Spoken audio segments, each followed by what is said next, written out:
Interesting. Okay, it did finally switch. Wonderful. Hello, I'm very sorry. I have not ironed my shirt. It's literally come fresh out of the wash from Cologne, and I thought I would wear it, but it's not ironed. I'm very sorry for that. Yeah, we're just gonna have to make do with that. I hope the audio is working. Otherwise, you guys are gonna be very confused. I'm very sorry. The countdown wasn't quite long enough. I just had to send one more message before before I finished. So give me 2 seconds because these flights do need to get booked. Ugh. We need to send the boys to the Bounty. So just gonna quickly get this done.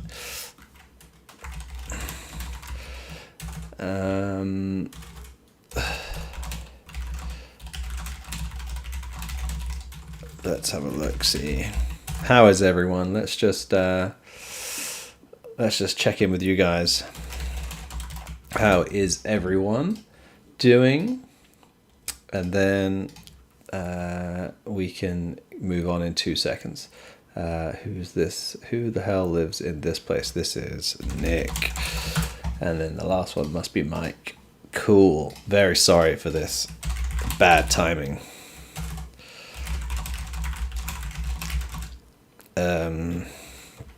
What's the word I'm looking for?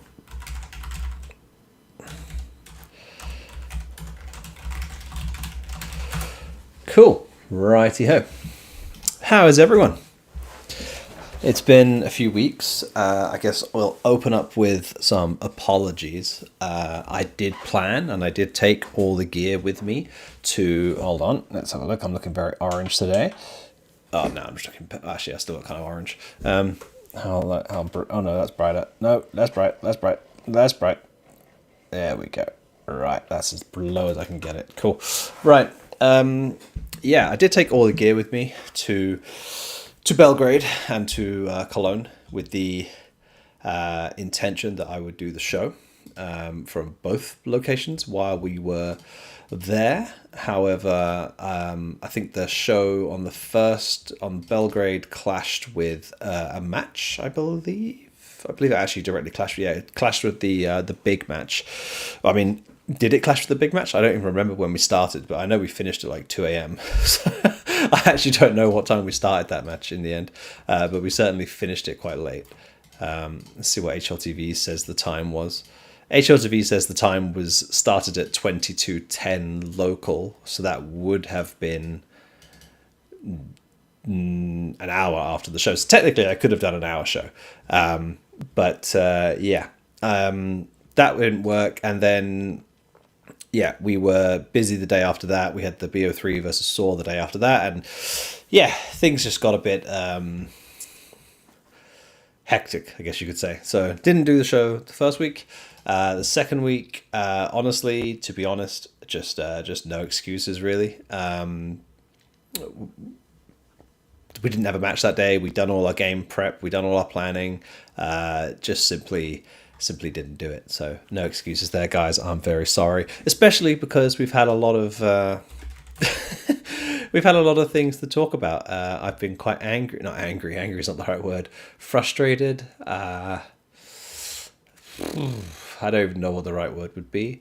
But there's been a lot of shenanigans, fuckery, just straight up. I don't know what the word I would use is, but there's been some frustrating occurrences this past few weeks that have really boiled my blood, I guess you could say. Is that the term?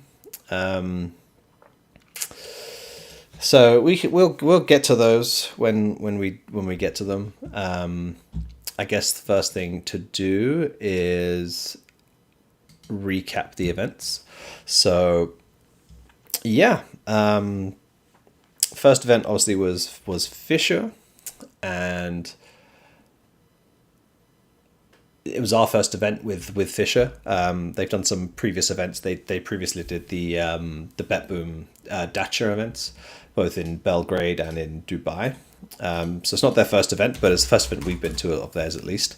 And Yeah, I mean, honestly, it was a good event. They took care of us really well. They were always like willing to try and fix and help us with everything. There's still I guess you could say there's still an early phase TO. They're not as well established, so they haven't got like some of the things down, but they were extremely helpful with everything. And yeah, it was a pleasure to be there. So hopefully we can get to one of their events in the future. It's unlikely we go to their next event because we wouldn't have been high enough in the ranking, most likely. So it's top 16, and we were ranked 24. So I highly doubt 8 teams will decline. So unfortunately, we won't get to go to their second event, which we can we can get into later, while that's really frustrating and not just slightly frustrating. Sorry, one second. No, that's fine. I can ignore that for now. Someone remind me at the end of the show that I need to respond to Snappy. Yeah, so Fisher was good. The event itself went fine. We got 2 good wins, I guess you could say. Beating BetBoom, beating Big.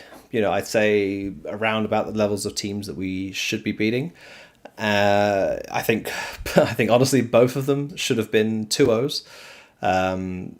We kind of threw Nuke against BetBoom, and we kind of threw Dust 2 against Big. I can't remember, we were 12-7 against BetBoom on Nuke before we ended up going to OT and losing.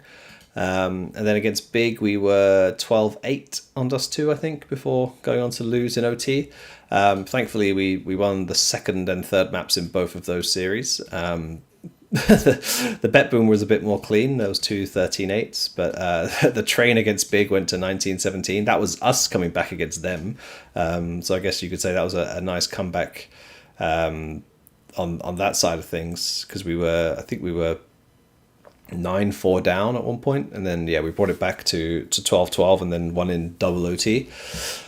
And then and then the Nuke was a bit scary at one point. We were down 5-10 and then won 8 rounds in a row, I think. So managed to bring that back at 2:00 in the morning to win the game. So made it through to, well, I guess the top of our group. It was GSL groups. Haven't done GSL groups in a while.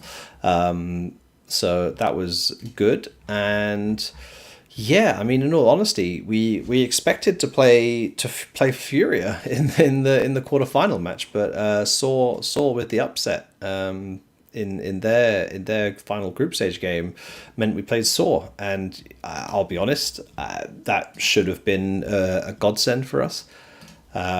Certainly, I would consider Saw the weaker team, and I think Furia have gone on to show that this week. Congrats to them to making playoffs at the Lanxess. I think that's a long time since Fallen has been in the Lanxess. When was the last team Fallen would have been in the Lanxess on?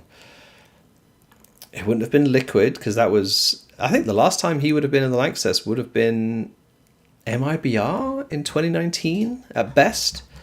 Like long time. Let's have a look. No, they finished 13th to 16th in ESL1 Cologne 2019. 2020 obviously didn't happen. 2021 did happen, but wasn't in the Lanxess, and famously that was the first LAN event back, right? They finished 9th to 12th, 17th to 20th with Imperial in 2022, 17th to 20th in 2023. Man, Fallen's been having rough luck like us. 13th to 16th in Cologne. Like, we never play well at Cologne. Like, we haven't played well at Cologne ever since we started this team. Last time he made Lanxess Arena in Cologne would have been... Ooh, is that Lanxess there? Did they do top 8 playoffs? No, they didn't. I actually think the last time he made Lanxess Arena was the time he won it. Yeah, when they won it in 2017, when it wasn't a major. It was the first year it wasn't a major in 2017. That was the last time that Fallen played in the Lanxess Arena. Wait, does he have a 100% win rate in the Lanxess Arena? Because he won it in 2016 when it was a major. He won it in 2017 when it wasn't. And in 2015 he finished 5th to 8th. Okay, he doesn't have a 100% win rate, but he's got a very good win rate in the Lanxess Arena. Wow, so he's been a long time since he's been there, so that's going to be fun for him. And I don't think the other Furia guys have ever been to the Lanxess Arena. I'm going to have to check that now, because that doesn't sound right, but it might well be right. 2019, 9th to 12th, 2020 didn't happen, 2021, that didn't happen, 2022, 7th to 8th, so no. 2023, 17th to 20th, so no. 2024, 13th to 16th, no. So Furia have also not had very good luck in Cologne either. But I mean, Cologne is a very hard event to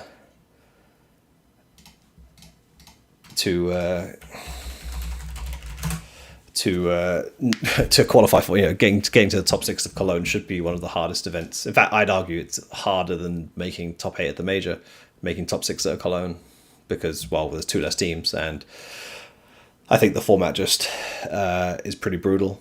So yeah, credit to Furia. Anyway, yeah, back to our Fisher. That's a hell of a tangent there.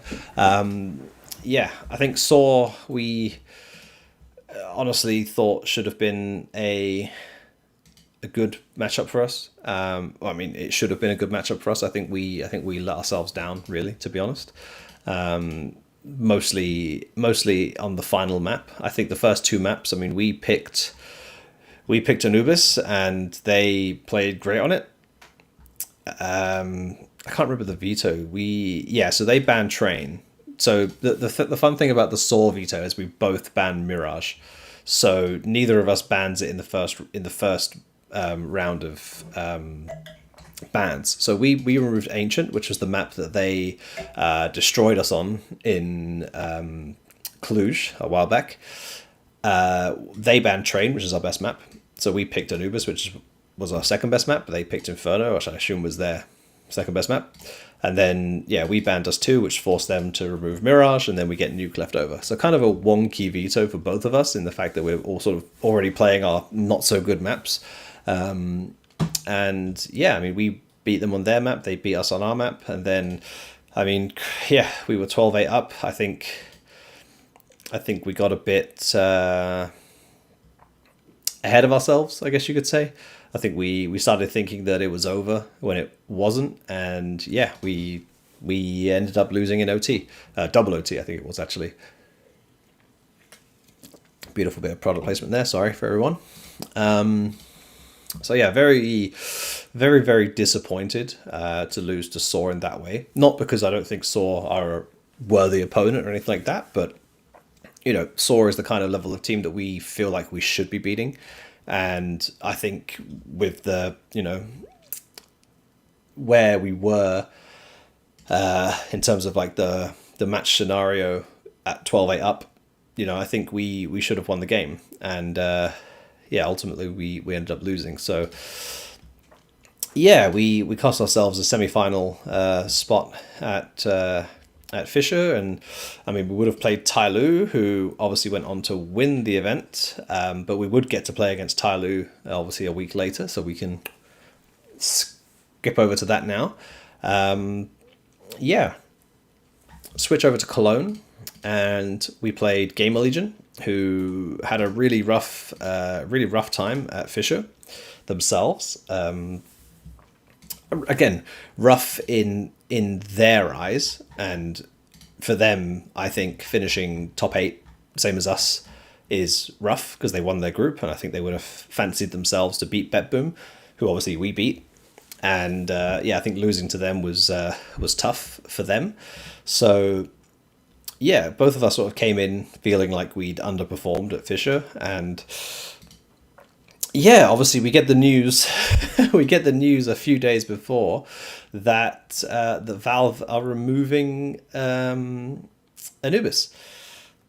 which, yeah, that this is now the third time in a row that they've basically removed our best map, or one of our best maps, or certainly one of our first two picks. Obviously, they removed Overpass back in 2024.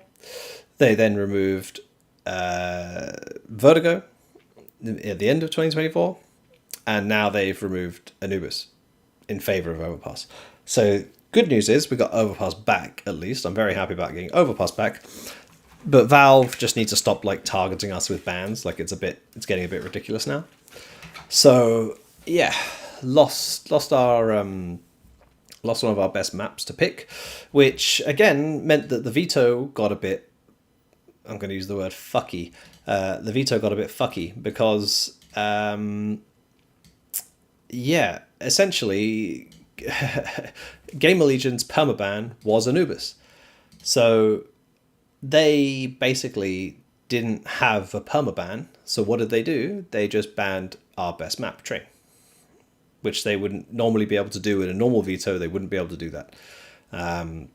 It might be that they are going to permaban Train in the future. I don't know what their plan is. Actually, I should probably just check the matches they played. They played 3 other matches. I'm curious now. Like, did they just keep banning Train? Because maybe that's just what they're going to do, and that's completely legit. I know teams don't like Train, but I mean, they should just grow up and play it. Yeah, Gamer Legion... Actually, no, Gamer Legion removed Inferno against Virtus Pro, which makes sense.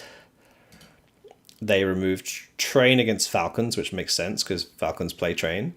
And they removed Train against 3D Max, which makes sense, because 3D Max play Train. So I think they might be edging towards a Train permaban, but I don't think that was... I don't necessarily know that for sure. That might just be like targeting bans against certain teams for now, while they're essentially playing all 7 maps, because they're trying to learn Overpass, clearly, and they've still got enough left over on Train or Inferno or whatever of the map they want to play to keep going. So yeah, that was unfortunate, that our very first match, and obviously I think we found out the news on like the Wednesday or the Thursday, and we were still in the playoffs, so we had to play on Friday. So then we had like, I thought, like the only thing that Fisher did, which was a bit annoying, was that they took away the practice days one day early. So we only had the practice rooms for Saturday. We didn't have it for Sunday, which obviously meant that we couldn't practice on the Sunday. So we essentially lost a day of practice, and then we had to travel on the Monday. So we had like Tuesday, one day basically, to do any practice on Overpass, aside from like some theory on the Saturday, which was mostly used on recap and reviewing the matches we'd already played.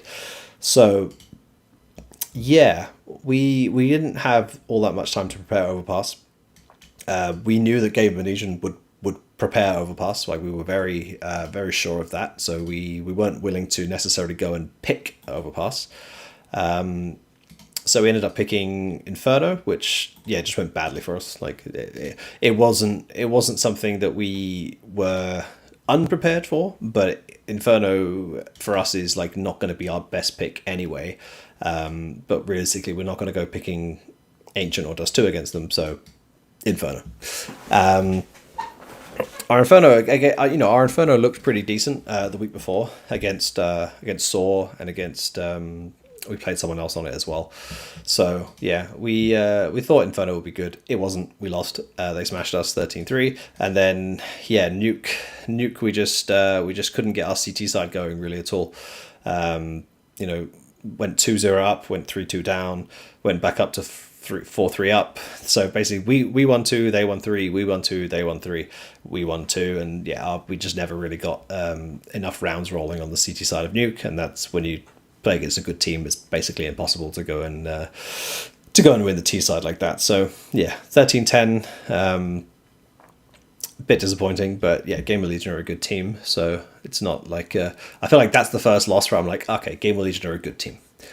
And then we played Tyloo, who I think this should have been the semi-final we played in Fisher, and it ultimately wasn't. We played them here, and yeah, I mean we had been playing a bit more Overpass by this point. We had an extra day after the after the Game Elite, because we played Game Legion in the first match slot at 10:30, so we had the whole afternoon to actually put some time into Overpass, knowing that we would probably play Tyloo on it, and we also watched Tyloo lose to Virtus Pro on it, and they didn't look great. So we're like, okay, we know Virtus Pro are going to be a good Overpass team, so we probably thought, we can take them on it as well, and it got a bit closer than it should have been. I think we had to get some pretty big clutches in to get it over the line, and everyone's saying if you look at the scoreline, it looks like we should have lost, and they're not necessarily wrong.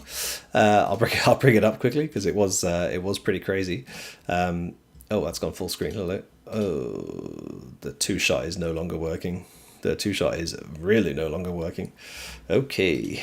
Let's see if I can do... No. This one? Hey, there we go. Yeah, so as everyone says, if you look at the score lines, it looks like we should have lost, right? And I don't disagree with people. I think the reason this happened was because of when we were on our we'll see all these bomb explosions. This is their players saving a lot, all these bomb explosions, and I think that led to and obviously time running out as well. Like this led to a lot of players just staying alive, which meant we weren't getting all the kills we needed. So we just weren't getting the extra kills to top up the rating, basically. So yeah, it's also look at their multi-kills. Like, this is crazy. Like, if you get this many multi-kills, you should win a match. Like, this is actually insane, to be honest. Like, I actually don't understand how they lost this match. When you look at the scoreboard, like, this many multi-kills on this many players should be like instant match win. But I guess we were just getting the kills we needed to win the rounds, and then we were just winning the rounds. So it didn't matter if we. Also look here, look, 10-10 and 12-10. They ran out of time, so obviously they're keeping players alive, but they're not winning rounds, so they're not completing the objective. So yeah, it's good to win Overpass. Inferno, I mean, they just had us, man. Like, there was nothing we could do on Inferno. And then Ancient, I mean, when you get to this point at 10-5, having won the 3 T-side rounds, you're probably feeling pretty good about things. And yeah, honestly, we just kind of capitulated. I don't quite know what happened on our T-side really that caused such a capitulation, but yeah, we need to go through some things, that's for sure, about how to close out matches, because it's getting to a point now where we just it's no longer good enough to nearly beat teams around us. I guess that's the way to put it. So yeah, gotta get some I don't know, clinical practice in. Clinical's not the word. I don't know. We've got to be more clinical. We've got to start, like, putting people to the sword. Once we get them in a headlock, we've got to start ripping their heads off, kind of thing. Because a lot of these maps that we've lost, outside of like getting stomped on Inferno, a lot of the maps that we're losing are maps where we are very much in control and should be capable of closing them out, and ultimately are not closing them out. And that is frustrating. So yeah, rough 2 events in the end. The Fissure made it look good, and gave us a huge VRS boost and everything else. Great, but ultimately not good enough for where we feel we want to be. Let's just bring this up quickly since we're here. Boom. So this is the current live ranking. Always feels nice to be above Liquid, but yeah, I feel like with the matches we should have won, I feel like this amount of points we probably should be like somewhere up here. And this would put us in positions to be getting invites in August. And unfortunately, I think we're going to struggle to get invites in August. we are 4 ranks ahead of where we were in July. So yeah, technically that's a win. You know, it's progress, but it's not enough progress. I think the biggest problem we're going to face now is that we just don't have enough events coming up. We've obviously got the bounty next week. Yes, next week. I think we'll be playing. I think we're playing either the 7th or the 8th, but I can't remember which. But we're playing one of the 7th or the 8th, I think. Is it 7th or 8th? Or 5th? No, it's 7th or 8th, I'm pretty sure. And yeah, I mean, we get to pick a team. This is using the live ranking, I think. I can't remember what seed we actually. I think we're like 3rd pick, so I think we get to pick a team from the top 16, which was. Can we? How do we? Can we do this? No, we can't do this. Screw it. Valve rankings. We'll just go back and find it. Who was the top 16? Oh crap. Here we go. All right. Who was the top 15? So to answer your question, Paddy Slay, who's our first matchup for the bounty? We get to determine that. So this is what I'm going through now. Of the teams who accepted the bounty, because I think the Mongols declined, right?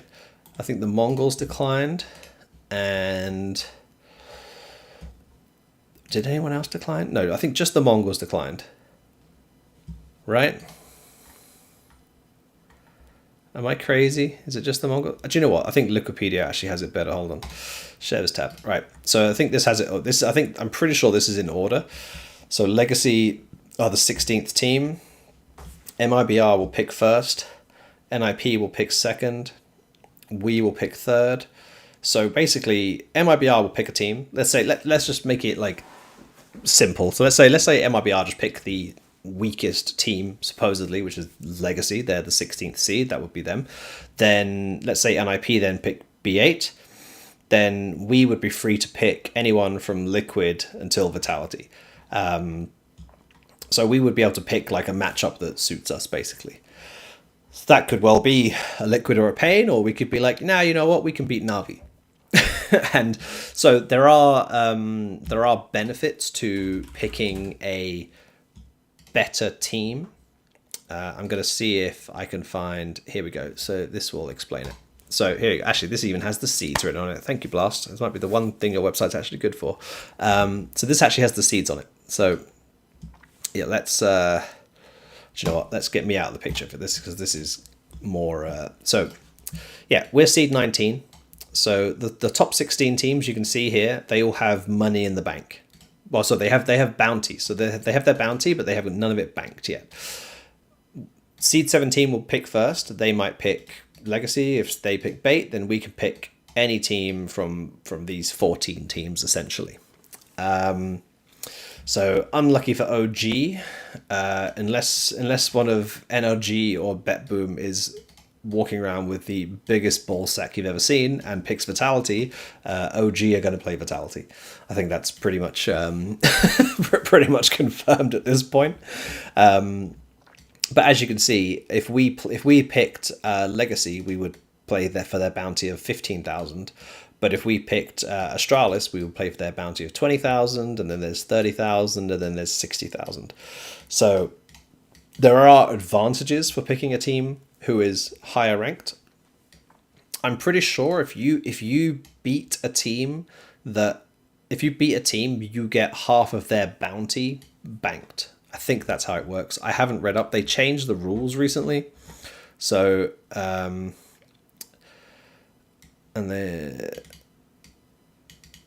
okay, so this is a lie. This is a flat out lie. This is not prize pool. Okay, so just to clarify, I'm going to expose Blast for this.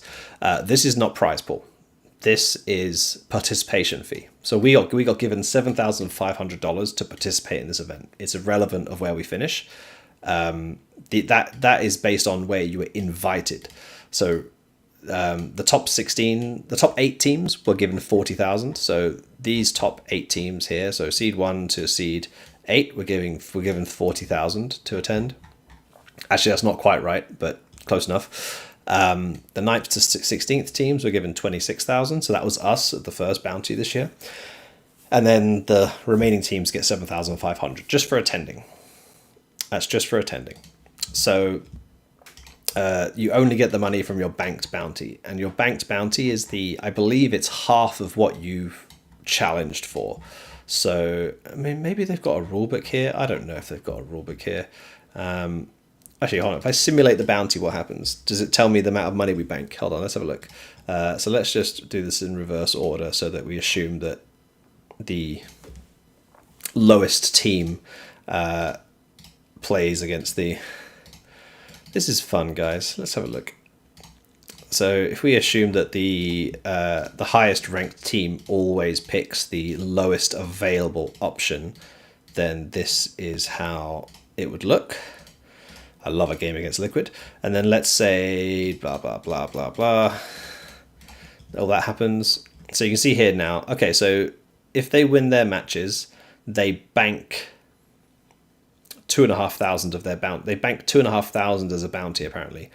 Now let's see what happens if TNL win their game.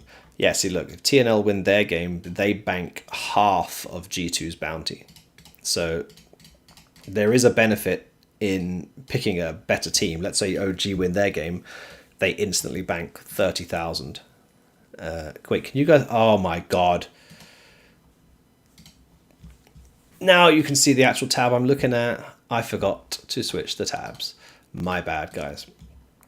Anyway, let's just undo all this and we'll go through it all again. So, everyone has a bounty. Nobody has banked anything. If Vitality win a match, they bank 2,500 of their bounty. If they win a match, so that happens if all the high seeds win, they automatically just get 2,500, right? And you see that G2 win, they get 2,500 of their bounty banked. However, if OG win, they get half of Vitality's bounty, and Vitality lose all their bounty and they get nothing banked. So if you lose the first match, you automatically get nothing. That's 100%. And if you beat a team, you get half of their current bounty. So let's just play this out as if all the highest seeds win, all the lowest seeds lose, right? So all these teams are eliminated. Round 2. The first pick would be MIBR, and they're going to pick Furia. Nip are going to pick Na'Vi. Complexity going to pick FaZe. Aurora, blah, blah, blah. Let's just keep going through all this. Okay, cool. So when we get to this point, so this is 7,500, and that's their bounty, I believe, right? So once the money has been, so MIBR have 7,500 in the bounty, and they have 7,500 banked. So only the eligible bounty now is available to teams to pick. So Fury will always keep that 2,500. But their bounty of 27,000 is available. So if MIBR beat them, they gain half of the bounty. Furia still keep their banked money, right? Everyone with me so far? I hope so. So let's say like there's a few different matches go on like this. Now you can begin to see that some of these teams who upset in the first round, when they got their 20,000 bounty off some of these big teams, or 10,000 bounty off some of these big teams, they keep that. So they go with $10,000 prize money. And the teams who are still in now have their banked money, and they still have their bounty money as well. So Vitality and Spirit have still got their full bounty, and it looks like, hold on, let's just have a look here. So Vitality, so in the second round you get 7,500 for winning if you're the higher team. So if the opponent that picks you get 7,500. What happens if Na'Vi Junior win their match? Hold on. So if Na'Vi Junior win, I assume they just get half of the bounty, so they get... Oh, no, wait, hold on. They got more than that, didn't they? Na'Vi Junior went from 10... Oh, no, because their bounty's slightly smaller. That's why. Their bounty's slightly smaller than that. So, yeah, they get half the bounty, don't they? wait, 41,250 minus 10,000. They get 31,250. They get 31,250. How are they getting 31,250? Oh, are they getting 2,500 just for winning? Or is the calculator wrong? I don't know. You understand the general principle, I think. Yeah, as you say here. Well, where we go. Yeah, the banked money is essentially the prize money that you take home at the end of the day, and the bounty money left over is the money that teams can try and play you for. There is actually more complicated. There is actually a more complicated aspect to it, where I think you can also add an additional wager on top. So you can also say, we're going to play you for your bounty, and we're going to wager like $5,000 of our banked money. I think there's some kind of wagering system. I know they updated it recently, and to be honest, I haven't really been paying attention. So it's not the biggest issue. I'll know about it before we do the draw in a few days. But actually, the draw is on Friday, I think. I think the draw's on Friday. 1 second. Let me just make sure 1st of August at 2 p.m. Okay, right. I better put that in the calendar. I didn't know it was then, but let's have a look. 2 p.m. calendar. Boop. Blast draw. Cool. Right. And that'll be me and JT, I think, because that is 7 a.m. Central. So that'll be me and JT doing that. Let me just find that news for you, because I know they updated it recently and I just want to actually find out. I don't think it's going to be super relevant. I don't think too much is going to change, but it will just be worthwhile. Here we go. Right. This is let's just read through this together. Seeding and change. Right. Seeding. So teams will now keep their initial seeding. So we're seed 19. We will always be seed 19. Yeah, and then this is the reason why. So it's good to stop lower ranked teams just instantly. To stop initially better ranked teams then being underdog teams and picking against teams that had just had like an underdog victory. So wagering. Here we go. Teams will be able to wager against each other for the chance to earn extra cash. They don't have to wager even amounts, allowing the underdog teams to taunt the bigger teams into putting more money on the line. The lowest seed will therefore be allowed to suggest the wagered amount first, and a small discussion will follow. Wagered amount goes directly to the bank.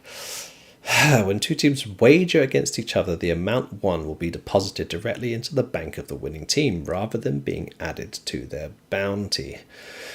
This was changed because the previous wording of the rule meant that the wager won would be added to the team's bounty and then halved. The previous ruling incentivized teams not to wager larger amounts, as it just increased their bounty number. Okay. So, current rule example. Okay, updated rule examples. This is how it will work. So 50k banked, 50k bounty, 15k banked, 20k bounty. Teams agree to a 5k wager and Vitality wins. So Vitality they keep their 50k banked, plus they get 5k from the wager, plus they get 20k, which is the bounty here, divided by 2. So half of BetBoom's bounty goes to their bounty, and the other half goes into their bank. So that's their 15k banked. Yep. Their bounty gets 50k, which it already was, plus 20k divided by 2, which is half of the bounty. Yeah, so that makes sense. Cool. Teams earn money for each win. From now on, teams will earn $2,500 from their bounty from their bounty for every match win. Teams have under will gain all of their bounty. This allows teams to earn money for wages, providing greater incentive. Okay, cool. All right, so not that much has changed really. Surely underdog teams will wager all their money.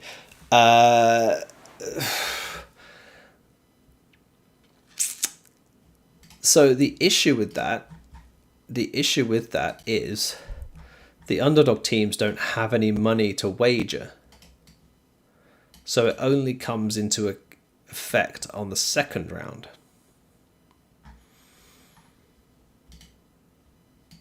Right? You can only wager money you have. You can't wager 5k and then the other team gets 5k and you you can't. I mean, I suppose you could technically do that and just send them 5k in via a bank transfer, but the money isn't in play within the tournament at least. So you would have to. That only affects from the second round at least. But yeah, technically the underdog team could always just try and wager more of their money. That's for sure. But I mean, you also have to be confident you're going to win, otherwise you're just giving away money. So, yeah, I mean, it could get fun. Klarna it, yeah, you could Klarna it, that's for sure. But yeah, I don't think it's going to change too much. But it's good to see at least they're trying to incentivize something. Honest opinion, this is like the worst format in in the entire VRS. The fact that it's online makes the event pretty much worthless. The fact that you don't get any guaranteed prize money makes the event pretty much worthless. I'll be honest, the only reason we're attending is because we have literally nothing else to play for, and this was the least risky, highest possible reward event we could play. That is the honest truth.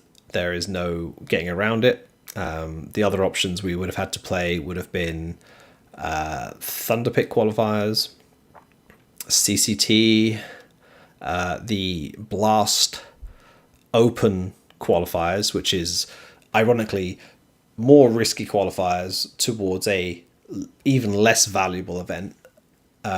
Potentially at least. So yeah, ultimately this was just basically the least evil qualifier, least evil tournament we could play, and it gives us a week in Copenhagen. Blast cover a very small amount of our costs to be there. To be honest, like this event is essentially pay to play.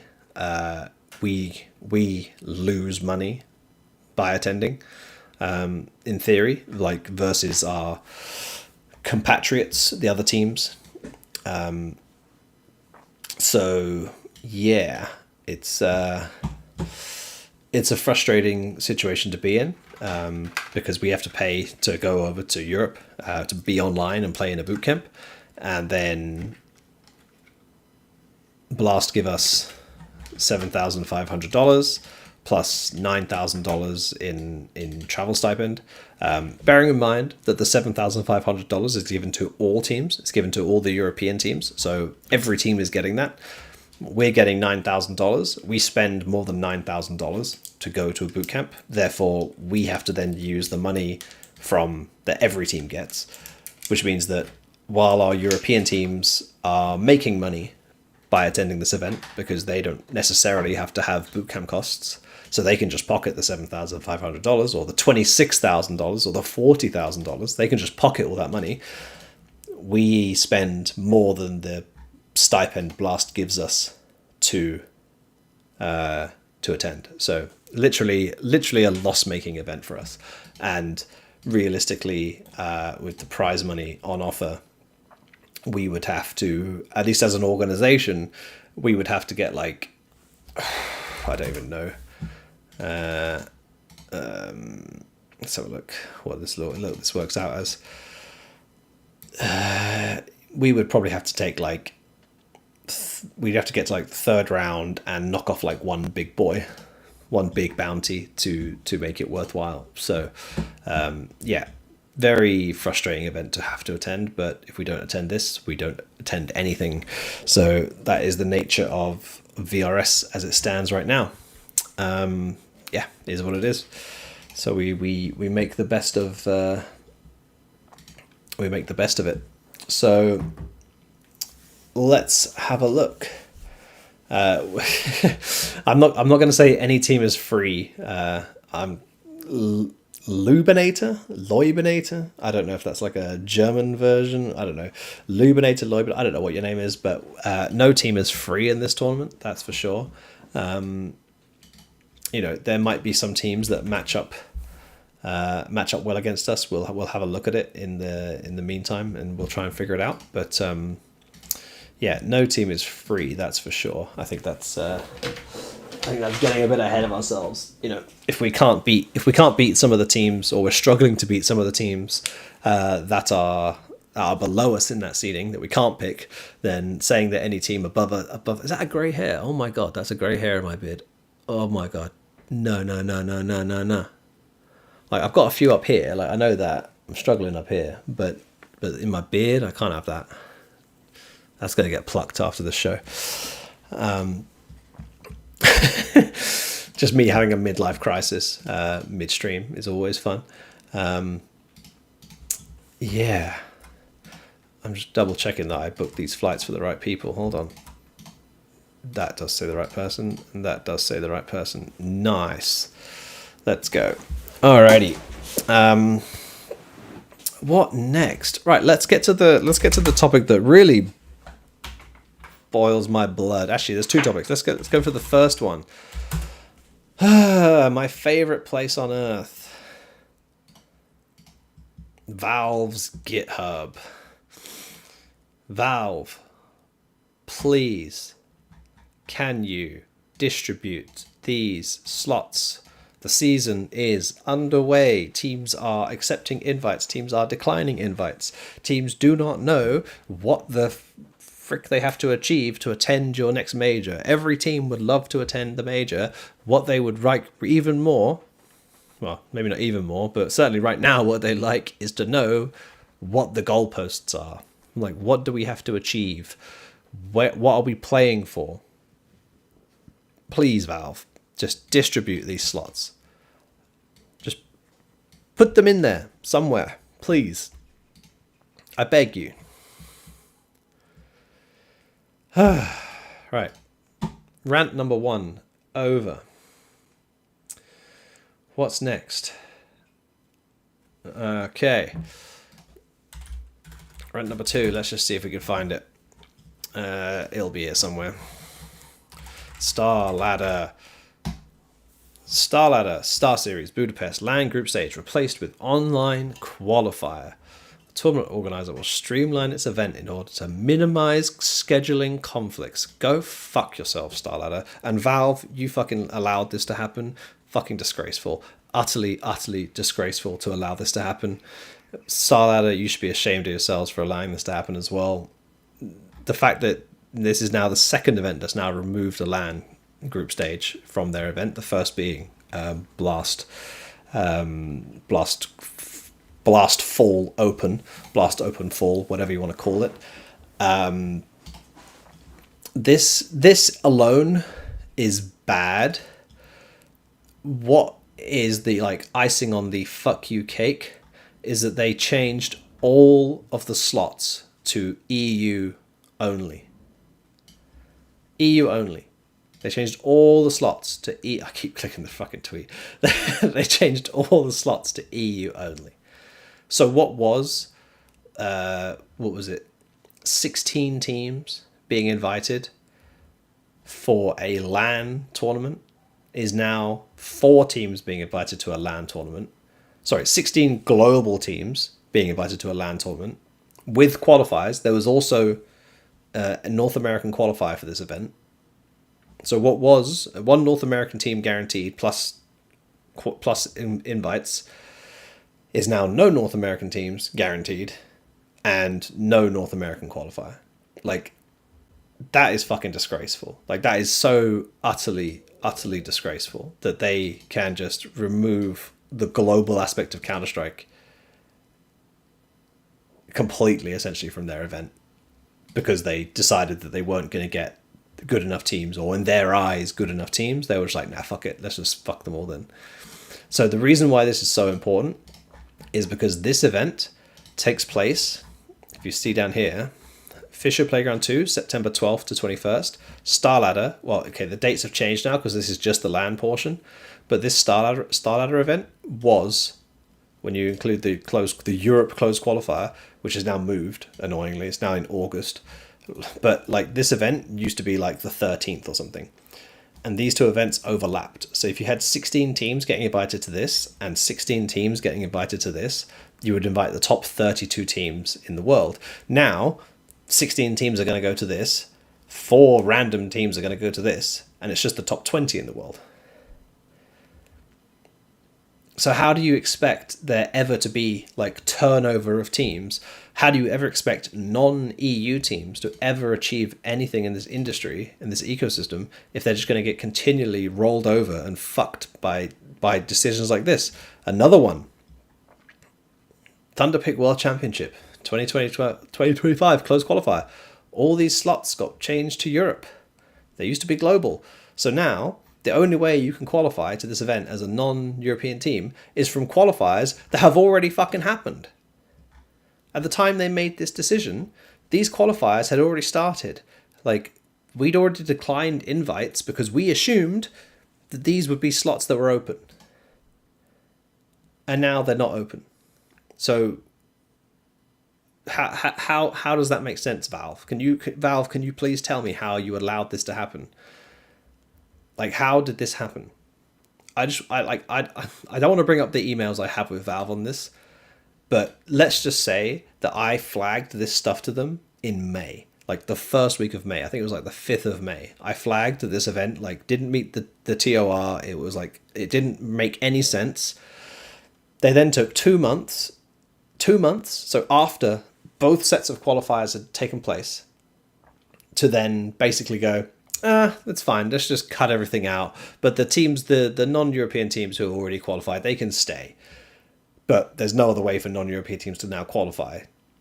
Therefore, fuck everyone who didn't try and qualify, assuming they would be able to attend the later stages.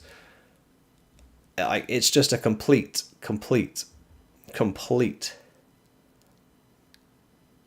clusterfuck of a system. And I don't understand how Valve are letting all this happen, and I don't understand. Well, I know why TOs are not doing it. It's costs, right? It's all costs. But to just allow these TOs to essentially just like bend them over and do what the fuck they want. Like, this is meant to be a tier 1 event, this Thunderpick World Championship, right? This Thunderpick World Championship here in October. This is meant to be a tier 1 event.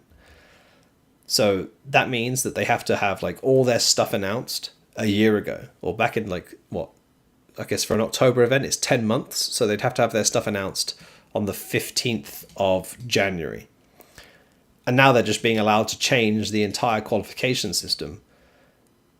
And it's still a tier 1 event. They can still invite top 4 global teams, which they shouldn't be able to because it should now be a tier 2 event.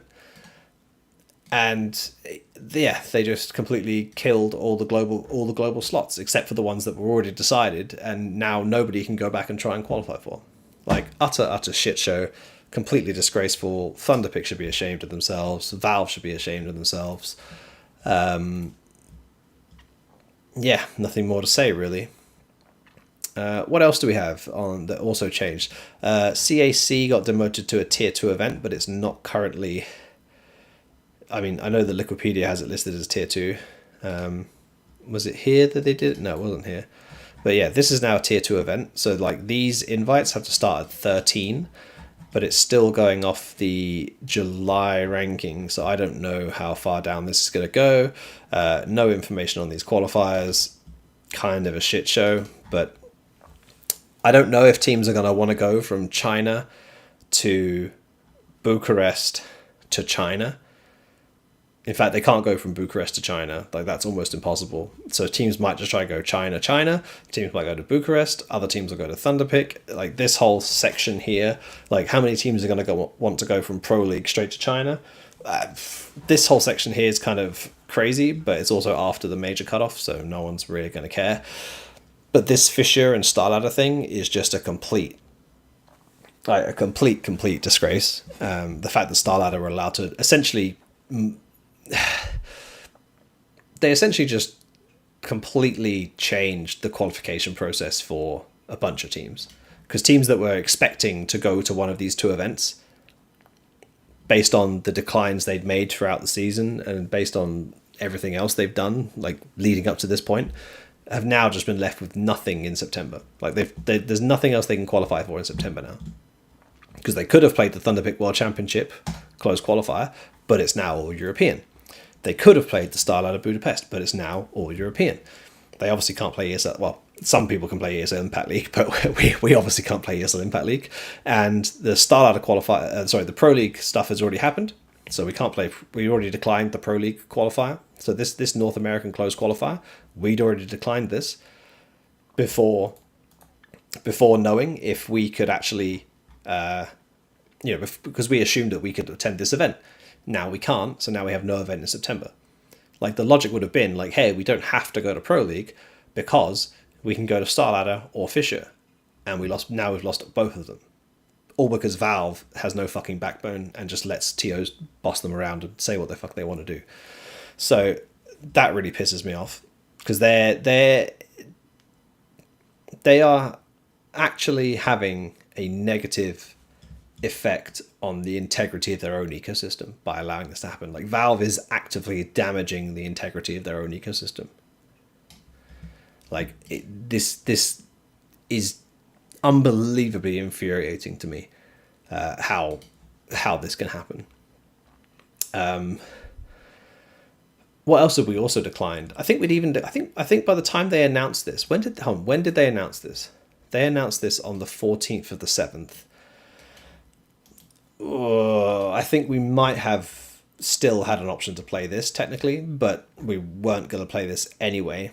I think this is happening tomorrow, right? Is it tomorrow this starts? I think this starts tomorrow. We were invited to this. I think we technically could have still accepted the invite to this, but this event is an even worse event to play than the Bounty. So that was not an option for us. So yeah, like, we could have tried to qualify for Pro League, and then you've basically got an event that hits right before the cutoff. The October cutoff is the one for the major. So Fisher Playground and Star Series Budapest are the last two events, essentially, before the major cutoff, except for Pro League Season 1, but like, that's only the first stage. So yeah, extremely, extremely frustrating. I have more thoughts on this. I would love to sit down with Valve in Budapest and talk to them about this, because this kind of thing can't continue if they want teams to be like actively trying to participate in this ecosystem, especially non-European teams, because right now the whole ecosystem is just catered towards European teams, and Valve are actively disincentivizing non-European teams to exist. So there we go. All right, boys, we're going to do the timeline. Let's have a look. Australis win Season 1 of Intel Grand Slam was 2018, so that definitely happened after Summit Dives with Molotov. It definitely happened before Liquid signed Fallen. Liquid signed Fallen during COVID. Jame won his major after COVID. Dupree wins the major, was Katowice of 2019, so that was after they won the Grand Slam, so this should be correct. Easy peasy. I think we're on I got 3 out of 5 yesterday. What was this one? Yeah, I messed this one up, because Simple became Player of the Year after, in 2023, obviously. Like, I didn't process the fact that it happens afterwards, but yeah, technically it still happened after this, so I got this one wrong. But other than that, I've been on a pretty good streak. These ones were pretty easy. Cool. Just qualify to Pro League like Liquid. We probably could have played the qualifier. Actually, no, we could have played the qualifier. We would have had to give up on Fisher. The question is playing Pro League the week before the qualifier more valuable than going to Fisher? Like, if you have a guaranteed event versus a qualifier to an event, there's obviously some questions you have to ask yourselves about the value of, like, the timing of having an event. Like, is having a guaranteed event early better than qualifying for a later event, but maybe not qualifying for the later event? So yeah, there's decisions to be made. Really quick thoughts on Inferno. I've been having a lot of fun studying the B changes. So the B changes for me mostly is around like the whole coffins and church yard, right? Where they've changed like the back route to church from coffins, and they've obviously opened up the windows, right? I haven't had a chance to play it yet. No one's allowed me to play it in my pugs. I've only had, I tried to pug yesterday in Premiere, and I think I ended up on Mirage twice and a Dust 2, which is just utter torture. Like, I was like, hey, I might get Overpass. It's a brand new map. Or hey, I might get Inferno. People might want to see the changes. And yeah, I just ended up on the two worst maps in the map pool. So I haven't played it yet, but having seen it, I think that definitely the changes to the skylight, to the windows at the top of the church are extremely good. I think they will allow some more tactical play in terms of the CTs will be allowed to not feel like they have to hide in the back of the site or fight like crazy on the entrance to the site, which is what it feels like sometimes on Banana. You know, like the CT smoke comes in, the coffin smoke comes in, and either you are like getting through the smokes and fighting immediately, or you're like hiding in the back corners of the site. I think this will allow like more like retake setups to happen. Like, you know, you can if you're playing coffins, you get smoked off, you can drop back into church, you could throw a molly, bounce it off, land it on the default bomb plant, which then makes it easier to spam the bomb from both the coffins area and from CT. So I think some teams could play around some aspects of that, which opens up the tactical side for the CTs defending the bomb site, but then also like retaking the bomb site after a bomb plant. They can do the same thing, right? Or the T's could as well, technically. Like the T's could go sit in church and they can just throw mollies up and down and molly the default bomb plant.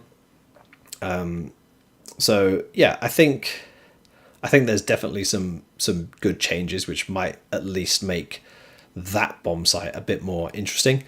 The baby rail on A site, the apps change. I don't know.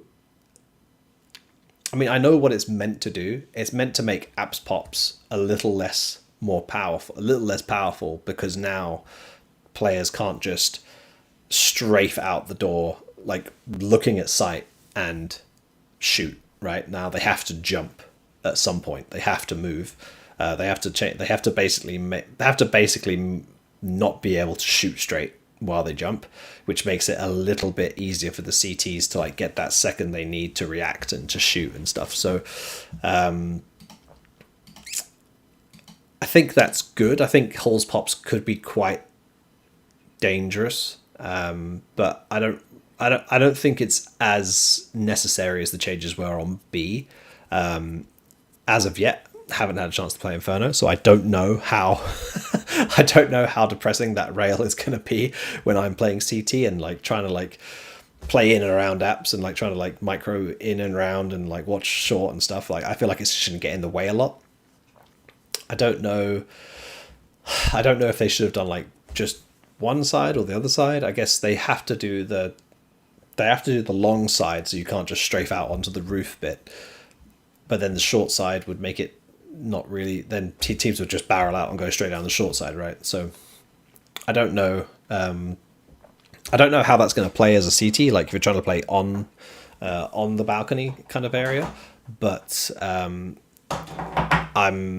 I think it will definitely help the CT side, but I think now you almost have to. It also limits the CT side potentially in how they can play, because I'm just going to plug in some of my lights just to make sure they don't turn off. Just give me 2 seconds. Battery powered lights might be the death of me. Just going to charge one for 10 minutes and then charge the other, and hopefully they'll both stay on for the whole show. Yeah, I don't know how it's going to affect the CTs as well, because whoever that apps player is now going to have to rethink a little bit how they play on the periphery of apps, and whether they like take that tight angle and try and get like kills, or how they escape from things. So there's going to be, it's like a little bit of a nerf in defensive apps, but it's also a pretty big buff in the defensive like short and apps combined. So yeah, that'll be fun to play. Hoping I can play a pug tonight after the show, to be honest. Usually my wife goes to bed halfway through the show, so I can sneak in a pug before bedtime and nobody has to know that I stayed up late. That's my life sometimes. If anyone else has got any more questions, by the way, feel free to throw them over. I'm not really sticking to like a dedicated schedule in that sense. So feel free to send something over, and I will answer it to the best of my abilities, which is all I can ever do. And yeah, we will go from there.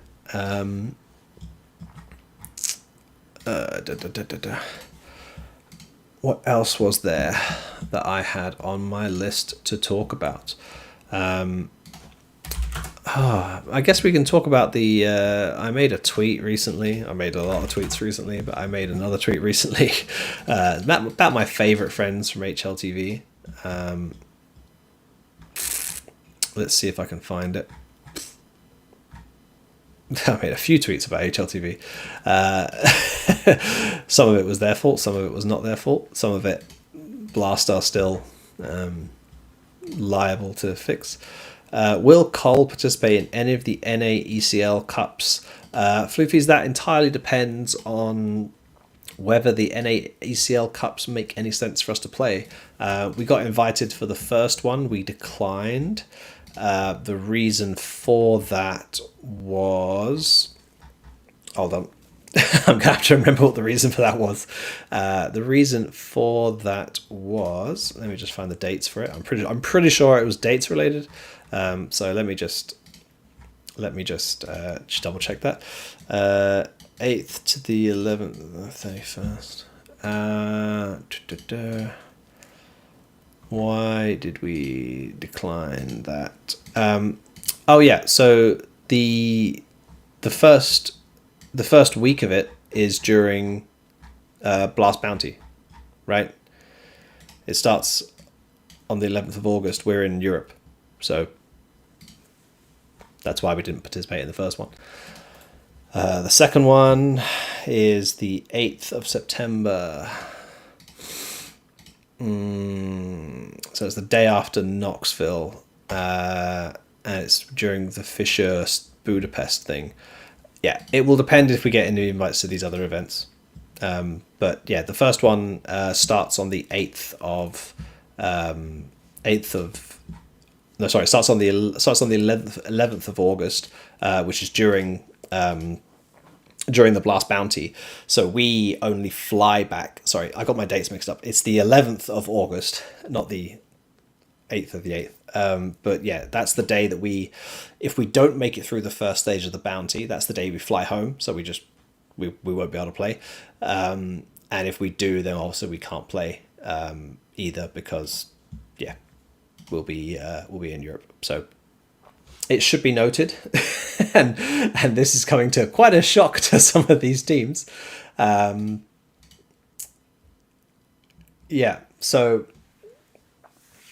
ESL along with CCT. So I'm gonna we're gonna get off my tweet for a second. I'm gonna have to find this.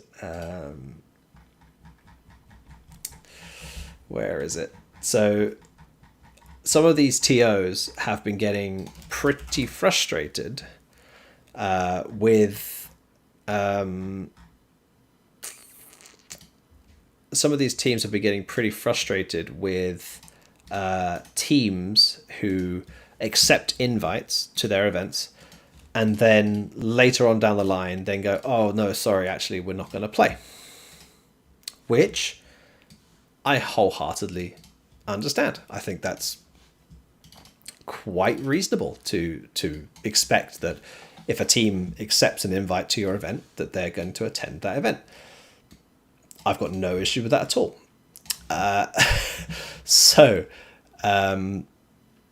Let's just grab this window. So which one's which? So this is the old version.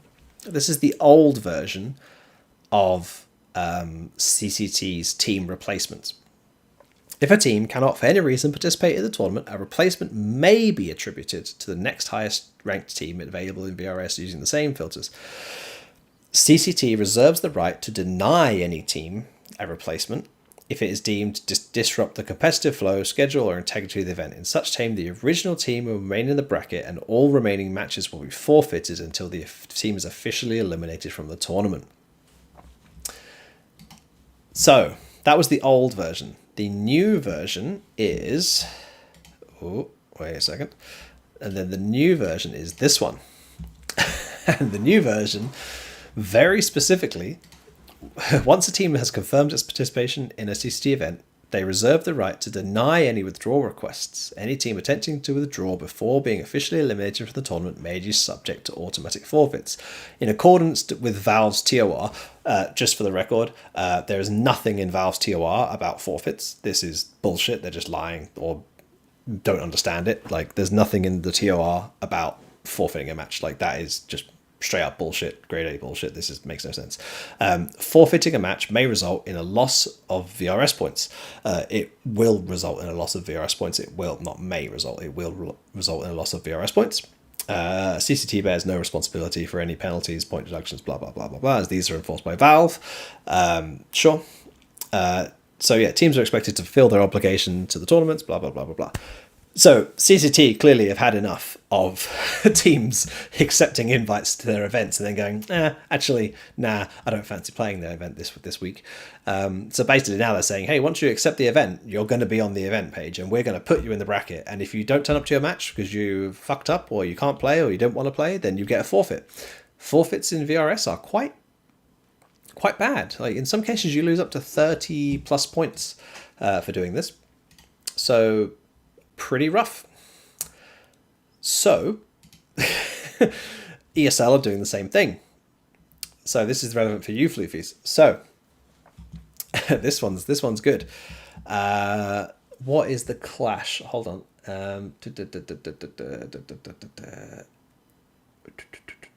Yeah.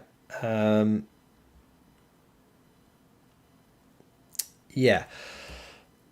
So let me just remind myself of the timeline of this because, okay, so this is Cup 1. So I know, so this is Cup 1 of ESL Challenger League, blah, blah, blah. And this starts on the 11th of the 8th and runs till the 31st of the 8th. And what happens in between those things is oh my god, too many freaking tabs right now.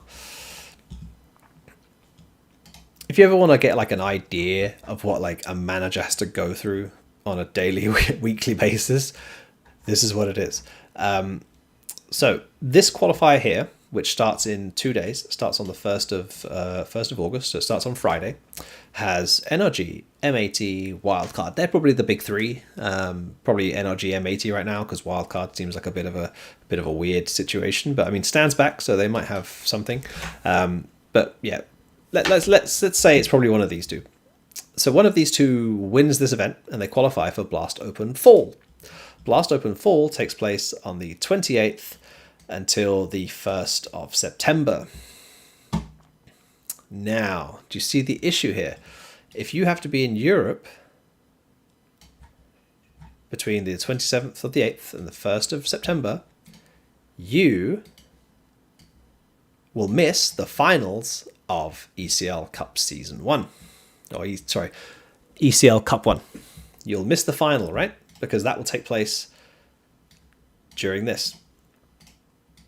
The last 4 days of the the first 4 days of the Blast Open qualifier will take place during this. So like these matches at the end, you're going to have to forfeit them or play from Europe. You're going to have to forfeit them or play from Europe. So yeah, you can win you can win the ECL. Sorry, you can win a bunch of matches in the ECL Cup. You can win the Blast qualifier. You then attend Blast, and then you forfeit the ECL Cup, and you end up just losing VRS points. Because ESL are saying that if you accept an invite, that's same as CCT. They're saying that now.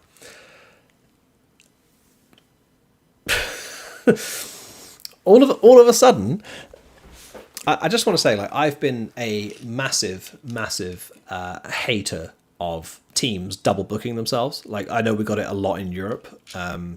Like, I I know, like, when it happened in like Australia, I was just like, bro, that's fucking stupid. Like, there's no reason Australian CS can't schedule around each other. Like, there's not enough tournaments for Australian CS to have double bookings. Like, how's that even happening? Like, I think Semper Fi, I think it was, got screwed by that earlier this year because TOs just don't have a brain. Just to clarify, not every TO doesn't have a brain, but certain TOs don't have brains. So, like, in Europe, like, when you see teams play like 5 BO3s a day, I'm just like, bro, just don't play a tournament. Like, it's not fucking hard.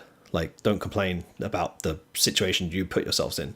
But now, now you can't start accepting invites without thinking of the consequences. Which, you know, I don't want to say I'm like ahead of the game on this, but like, there's a reason why we just decline invites and don't like put ourselves in positions where we need to be in 2 places at once or anything like that, is because we look at the consequences of what could happen.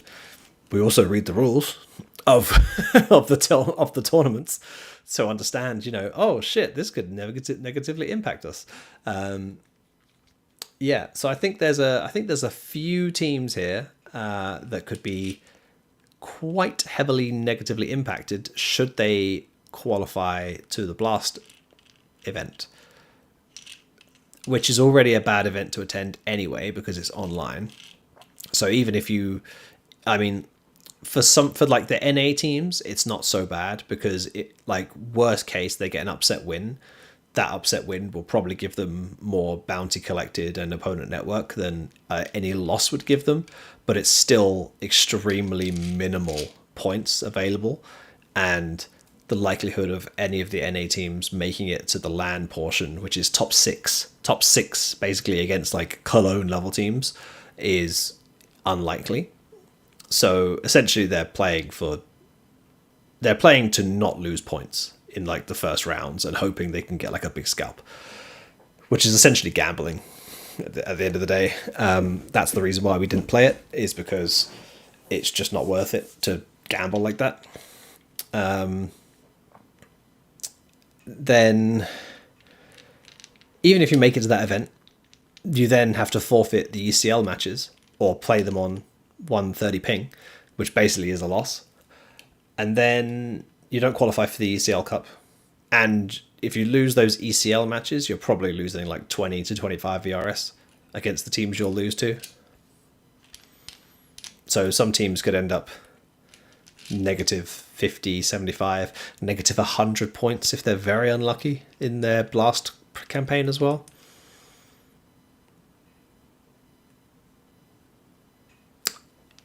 That sucks for them.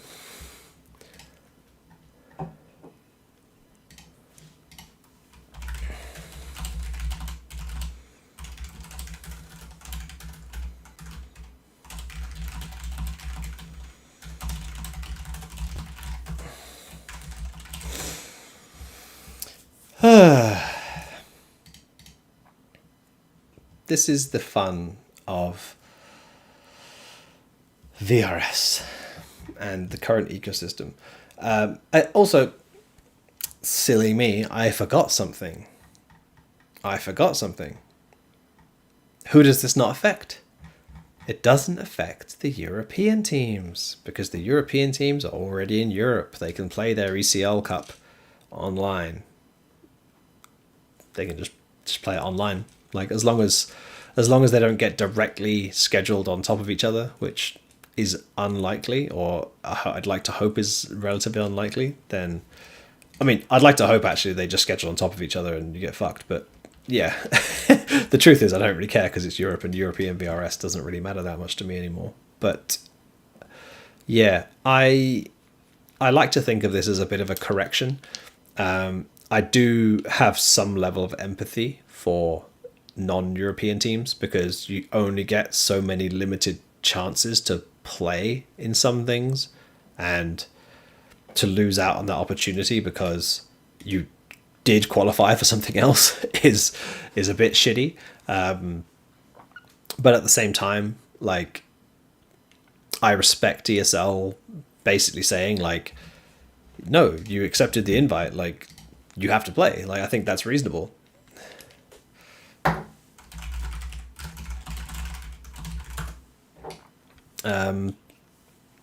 Yeah.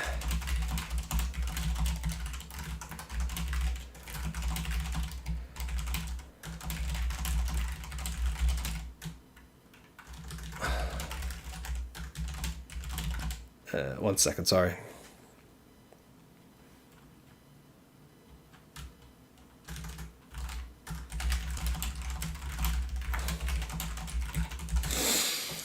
So yeah, yeah.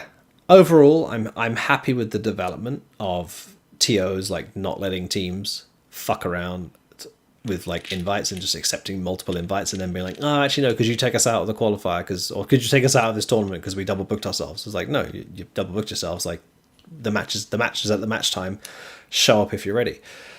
I think that's a good development overall. I think it will get teams to be a bit more conscious of what they're doing. But I do think there is a certain level of negative. There's a certain negativity applied to non-EU teams if they have to travel for events. Like if it was like they were double booking themselves for like 2 NA events, I would actually give no fucks at all. But when it's like, oh, they qualified for an online tournament and then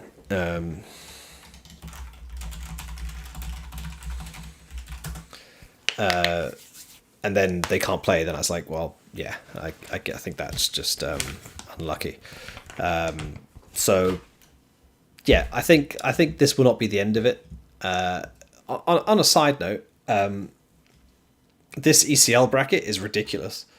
Like there's no reason for this ECL bracket to be this big. Like I know ECL is meant to be like encompassing of like lots of teams, but like there is no reason for this bracket to take 20 days to play. Like I know it's meant to be a replacement for Challenger League.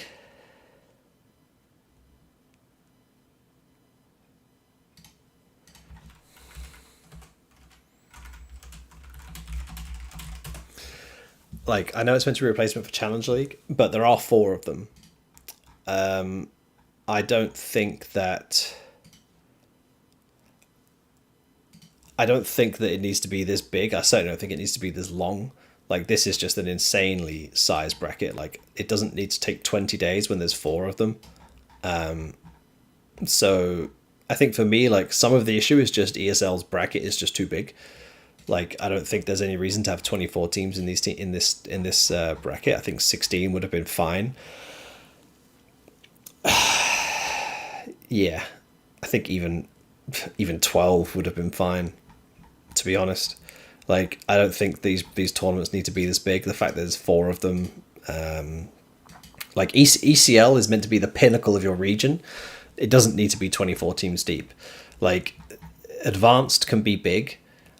And then ECL can be like the very pinnacle of teams. Like there's no reason to have this many teams in an ECL Cup 4 times, in my opinion. But yeah, especially when you're inviting 23 teams via VRS. Is that serious? 23 teams in Cup 4? 1 teams?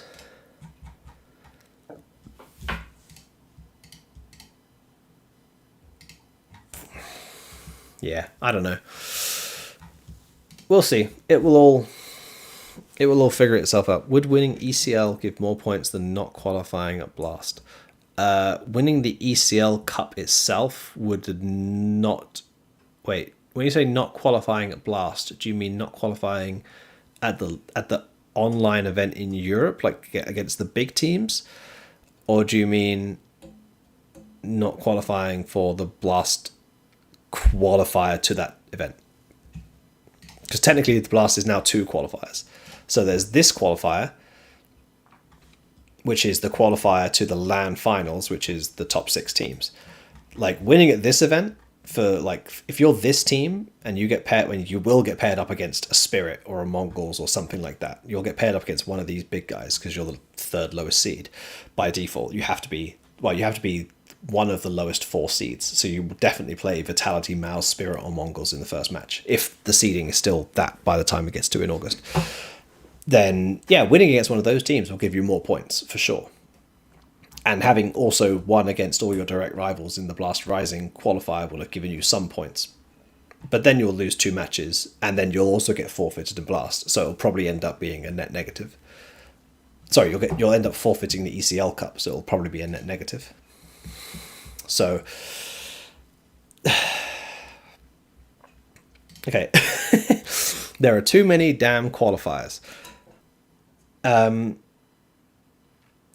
Yes and no. So this event is a qualifier because they moved it online. The original version, so Open Spring, so M80 qualified for this last time. This was all played out on LAN the last time. So in this case, it wasn't a qualifier. Like you came in, you got $5,000 for finishing last. Happy days, move on. But now it's been changed into a online qualifier for the LAN finals because Blast moved the group stage online. So, and as far as I'm aware, next year in 2026, the Open will be back on LAN again. It's only for this one event that they've done that. So, yeah. Unfortunately, Blast is doing a qualifier they're doing an open qualifier to a closed qualifier to a closed qualifier to the LAN finals. And the LAN finals is only 6 teams. So it's not really a great event. Yeah.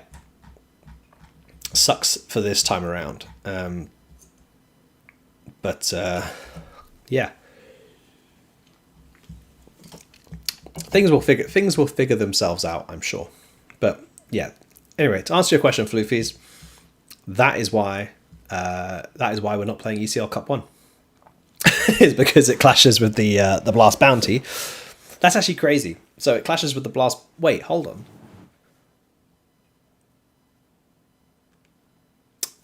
If you're invited, you get to skip the first round, right? Hold on.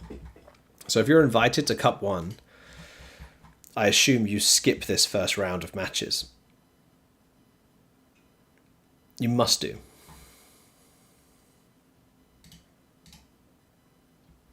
I need to go find the email quickly.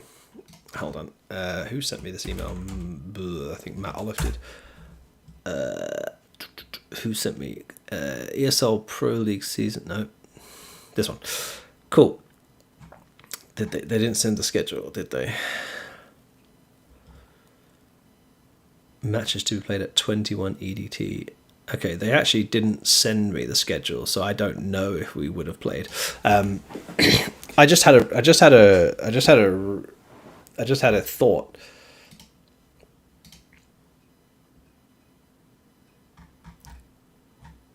Because NRG are playing the Bounty, right? NRG are playing the Bounty. So NRG are going to be in Europe until the 11th, same as us. And the qualifier starts on the 11th. Well, no, they're going to be traveling back to NA on the 11th. And the qualifier starts on the 11th. But I suppose it's double elim. It's double elim, and they will be seeded into this top half, right? Because they're a top 8 team. Yeah, they're a top 8 team. So they'll be seeded into this top half. So I guess NRG are just hoping that they don't win 2 matches at the Bounty and then lose in yeah. Yeah. So I suppose if they qualify to the LAN, they won't be able to play. But if they don't qualify to the LAN, they can fly back on the 11th, which is when I assume upper bracket round 1 will play. And then round 2 will play on like the 12th, and they'll just be jet lagged, but realistically playing against a very low. I mean, they're the number 1 seed, right? So they'll be playing what I assume to be a very low ranked team. Notice how I say low ranked, not low quality. They play a low ranked team, which means they probably will be able to get through it with a bit of jet lag, and then by the time they start playing kind of the more serious teams, they should be adjusted. So NRG will just about make it work with the bounty, but yeah, the Open then clash. That's how crazy this is. There's like a 2-week gap between the Open and the bounty, and somehow this qualifier is on both events. NRG can barely make it back to play the first round, and whoever wins that Blast qualifier will not be able to play the last bits. Guys, I've got a great idea. If you win the Blast qualifier, drop to the lower bracket early. Oh no, because then I suppose you still get 2 losses, right? You get 2 losses either way, so it doesn't really make a difference. Yeah, nah, you're just fucked. Sorry about that. Can't help it. Are we scrimming today, Fruit Cup? Is that why you're here? I don't think we are, right?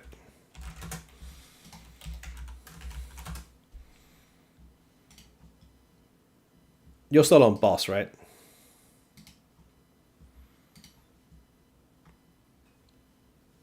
Yeah, we're not scrimming today. So you're just here for the fun of it. Cool. Appreciate that. Wait, you think so?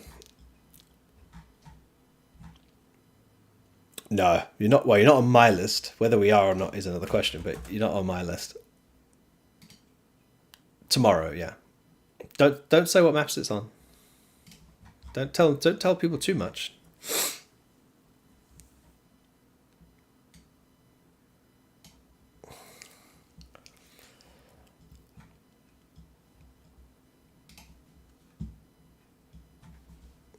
NA scrims is the place to be.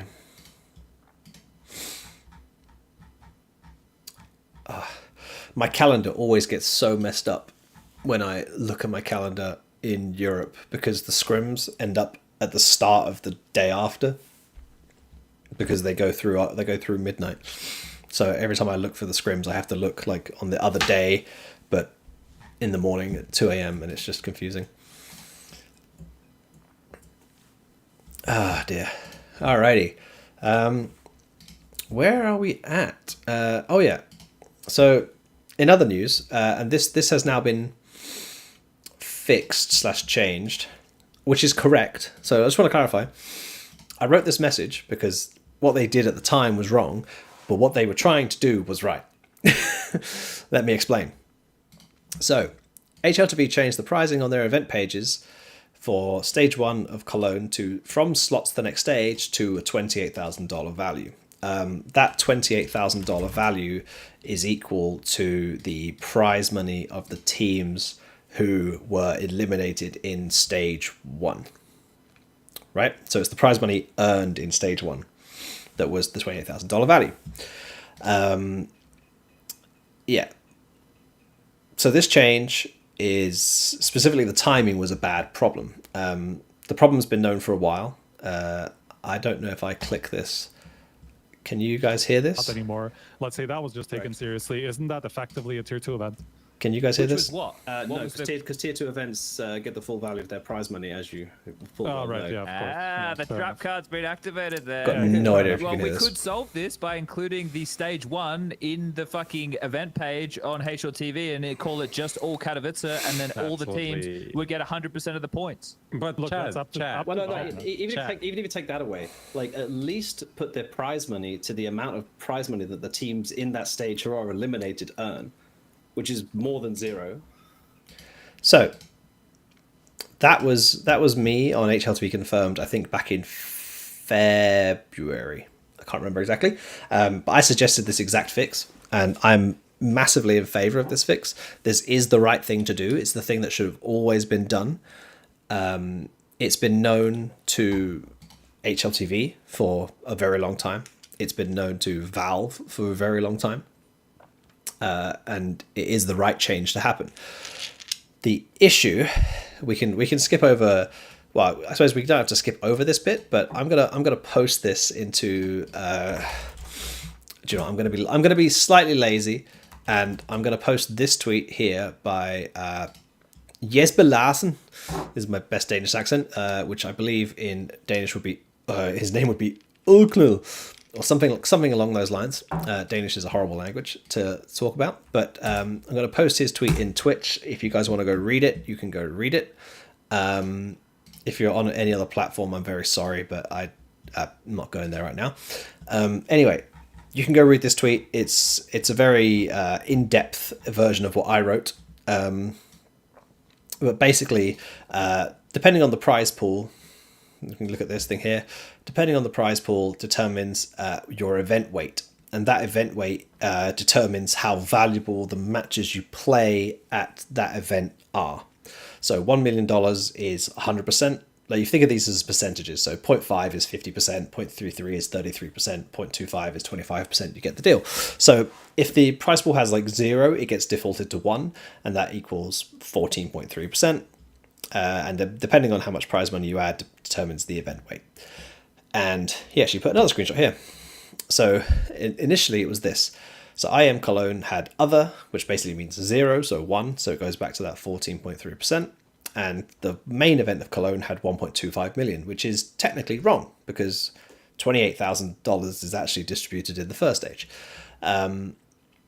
So what it actually does is it corrects an issue, which is that the first stage of the event is determined as having 0 prize money when it actually does have prize money.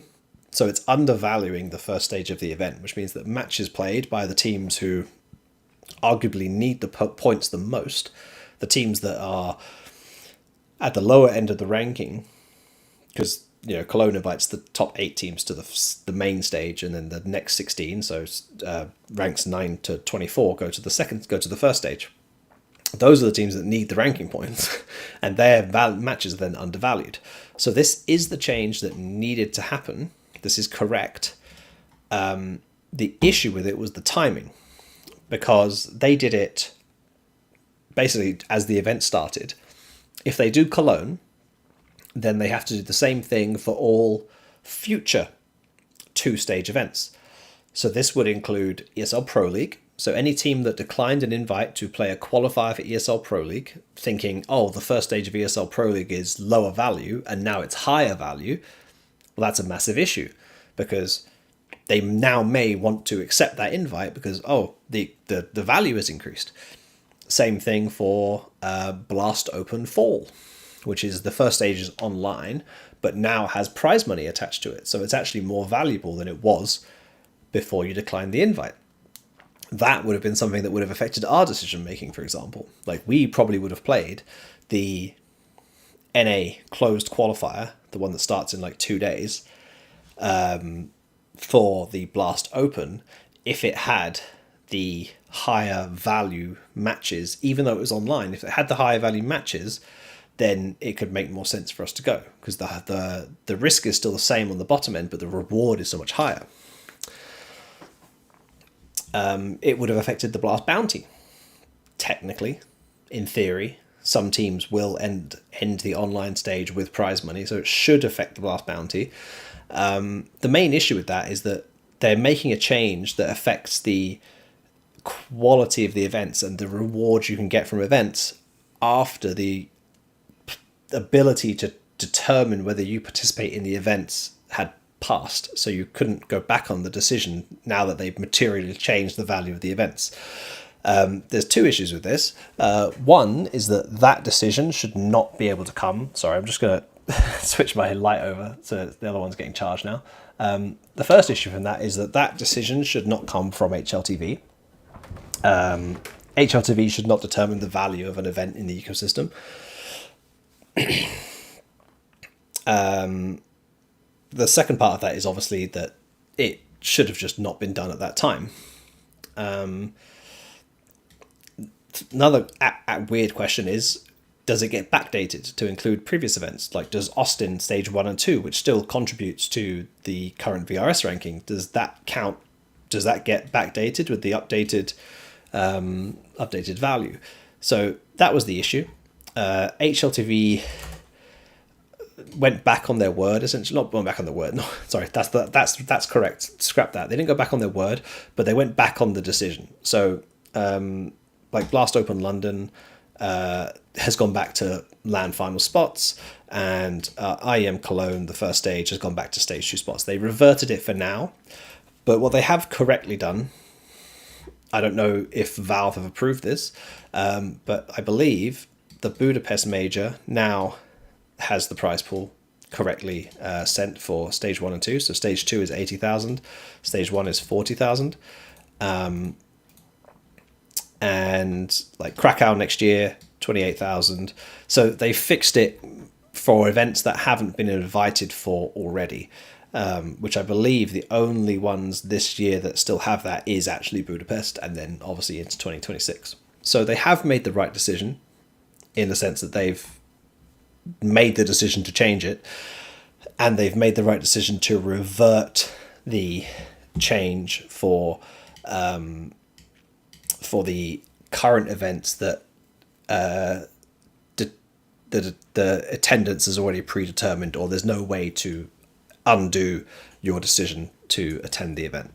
Because I mean, honestly, if they hadn't done that, then in my opinion, like ESL and Blast would have had to re-invite every single team to every single qualifier, or to void all the qualifiers to allow all the teams to redetermine if they would have attended their events, which would have been a massive clusterfuck. Which means it probably wouldn't have happened, which meant that the integrity of the ecosystem had then been compromised. So it's good that HLTV reverted it.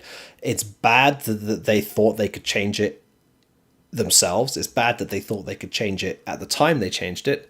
It's bad that HLTV have that kind of power, not because HLTV can't be trusted with that power, but because HLTV should not be put in a position where a change on their website determines the integrity of the ecosystem.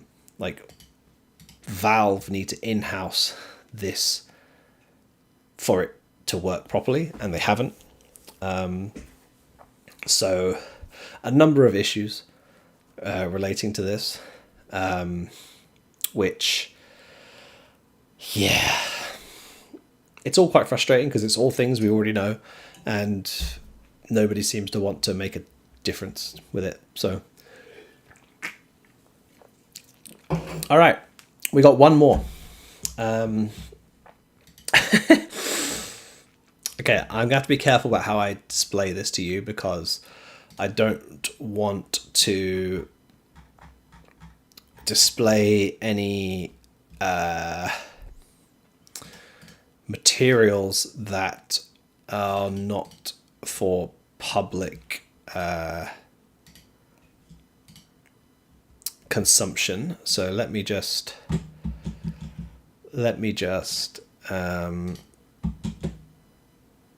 figure out how I do this in the best way.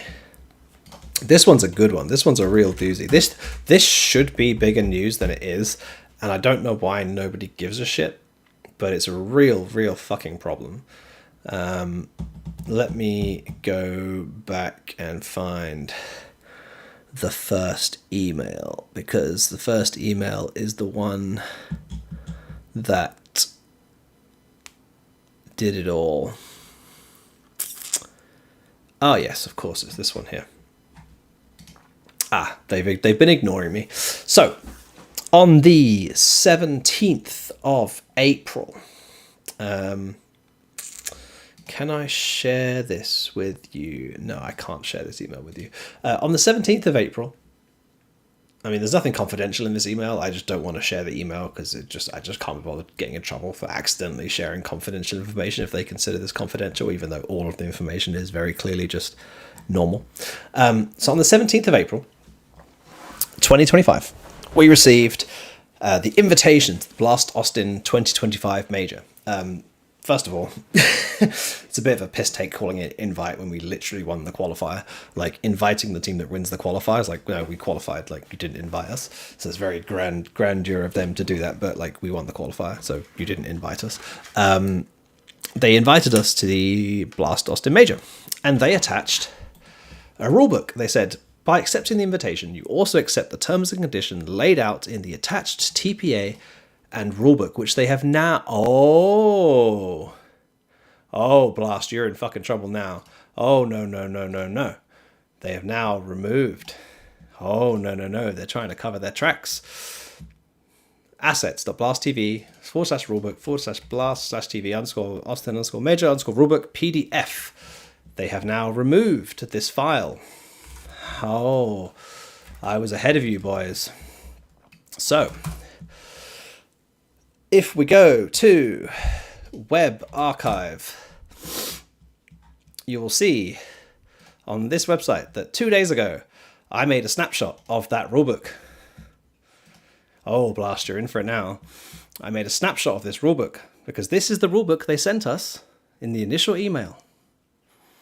And now they've deleted it because they're trying to cover their tracks.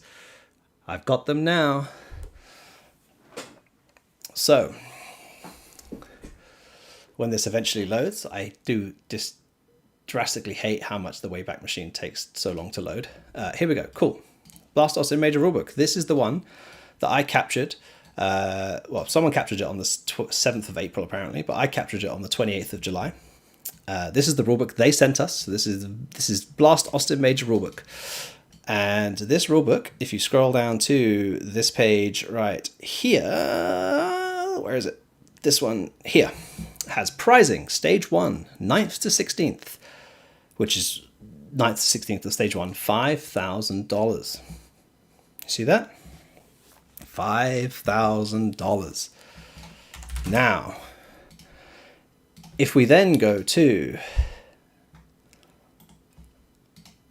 there is a folder here called Team Staff Folder. There's another folder here called Team Staff Folder. So this same folder, here is a team. So they said, here is a team folder link containing relevant documents / forms you may need. And this is the folder. It's called Team Staff Folder. There's another rulebook in here.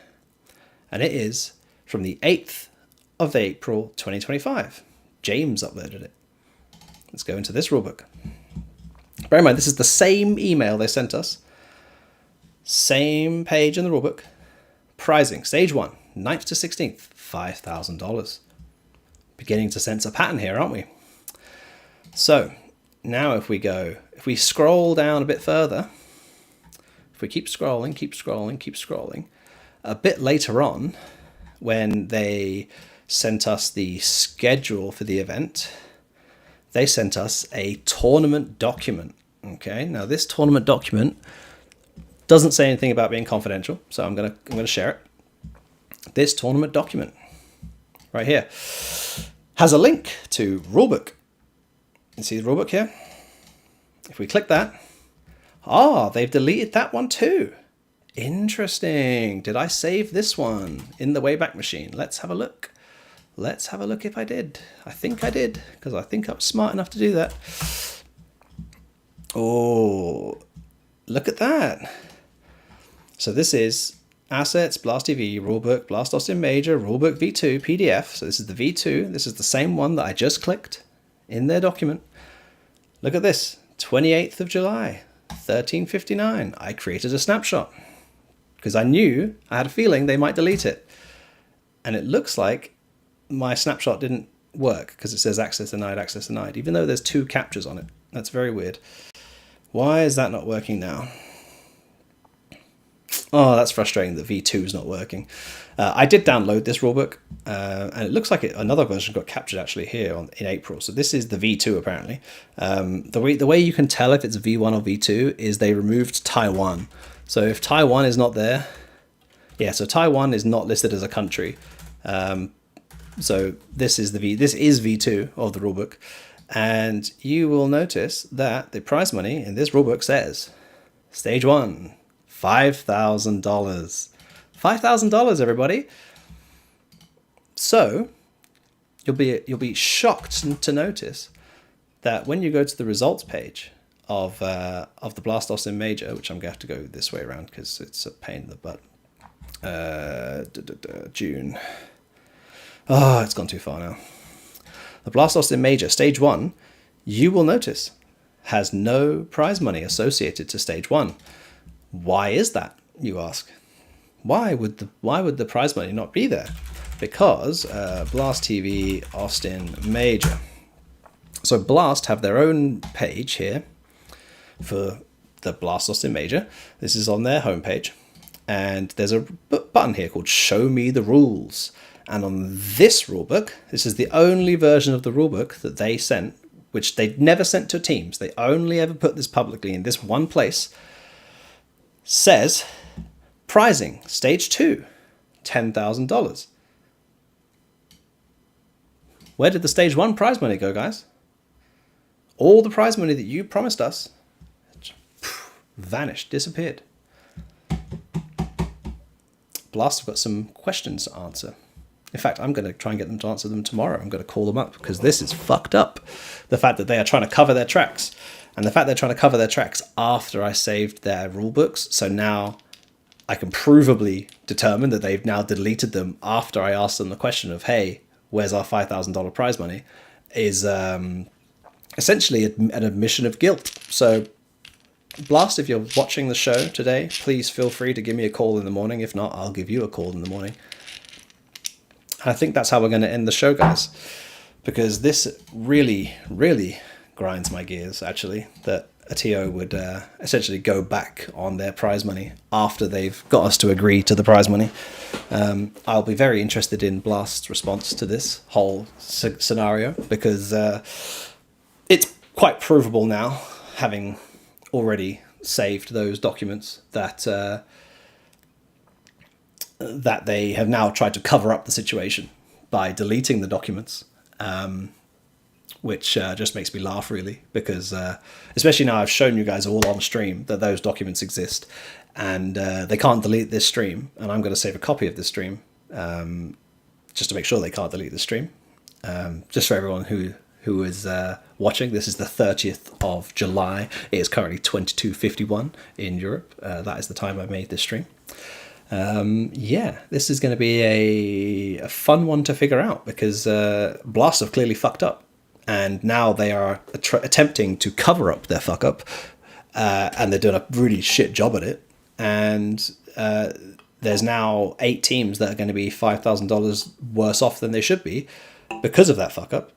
So, yeah, let's see how that goes. Going to end the stream there because I've been going for nearly 2 hours now, and I fancy some sleep because I've got a big phone call to make in the morning. So, yeah, this is going to be a fun one. Thanks for tuning in. Did another 2-hour stream to make up for the 2 1-hour streams I missed. So I guess if I do another 2-hour stream next week, we'll be up to date. But yeah, usually I go for 2 hours anyway, so I can't really say that. But yeah, we will resume next week. I assume we'll have some news about the prize money next week. I have a doubt. I have a feeling we won't get paid for that prize money, but certainly if they refuse to pay it, it will get escalated to Valve, because I personally think it's a gross violation of the terms of the tournament agreement that we signed with Blast. We signed the tournament agreement prior to the 5th of May. The rulebook that they put on their public website, which is the only version which has the prize money removed, is after we signed the tournament agreement, the tournament participation agreement. So they have essentially changed the prize money after we've agreed to it. So yeah, it's going to be a fun one. So yeah, I will see you guys all next week. I haven't done it all show, which is a disaster, but guys, Legacy Tee, it's pink. I promised your one will come ironed, or will come without these wrinkles. I just threw this on straight out of the wash, because it came out of the wash from my Cologne trip, and I wanted something to wear that was, Complexity branded, and all my Complexity clothes were in the wash, so I didn't really have a choice. It was wear this wrinkled or wear something else wrinkled. So it is what it is. Grab yourself a Legacy Tee. Don't forget to go to the Discord up there, where you can find out about all these wonderful things before I have to do them on the stream. And yeah, join the Face It Club thing.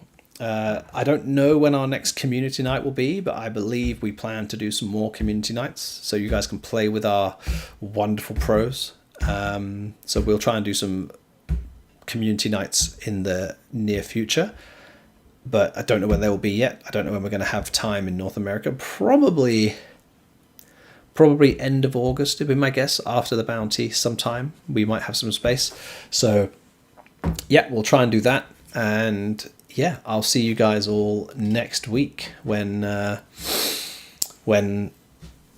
hopefully we'll have some more news. Hopefully we'll have some good news. It'd be nice to have some good news for once. I'd love to just spend a whole day being positive, but right now it just seems like I'm never gonna be able to do that. So yeah, peace out, guys. Have fun. Enjoy your days. Enjoy your evenings if you're in Europe. Enjoy your afternoons if you're in North America. If you're in Australia, as always, what the fuck are you doing watching this at like 8 a.m.? Yeah, have a good one, guys. And we'll be back next week.